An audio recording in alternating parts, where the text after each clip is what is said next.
কর্মসংস্থান তৈরি করা দরকার, বেকারত্ব দূরীকরণ করা দরকার, যুব বেকারত্বের অভিশাপ থেকে মুক্ত হওয়া দরকার, নারী শ্রমবাজারে অংশগ্রহণ জরুরি।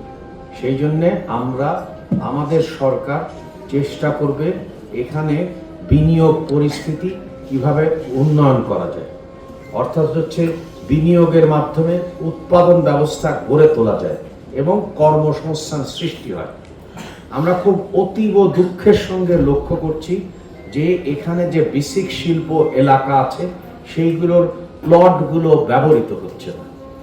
ভিটামিন ই ও সি সিরাম 8টি প্রাকৃতিক অয়েল সমৃদ্ধ লিলি সিরাম অয়েল, যা চুল পড়া কমায় মাত্র 30 দিনে।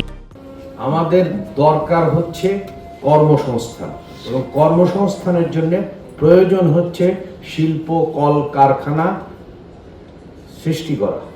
সেখানে যে কথাটা উল্লেখ করা হয়েছে অর্থাৎ হচ্ছে যে অনেক ক্ষেত্রেই লাল ফিতার একটা দৌরাত্ম্য আছে, এবং বর্তমান সরকার এই যে ব্যবসা উপযোগী পরিবেশ গড়ে তোলার ক্ষেত্রে প্রতিশ্রুতিবদ্ধ, এবং আগামী যে বাজেট হবে সেখানে কিভাবে আপনি ব্যবসা বান্ধব, বিনিয়োগ বান্ধব, জনবান্ধব এবং ব্যবসা করতে গেলে দরকার হয় নীতির ধারাবাহিকতা, সবগুলো ব্যাপারেই বর্তমান সরকার তার প্রথম বাজেটে উল্লেখ করবে।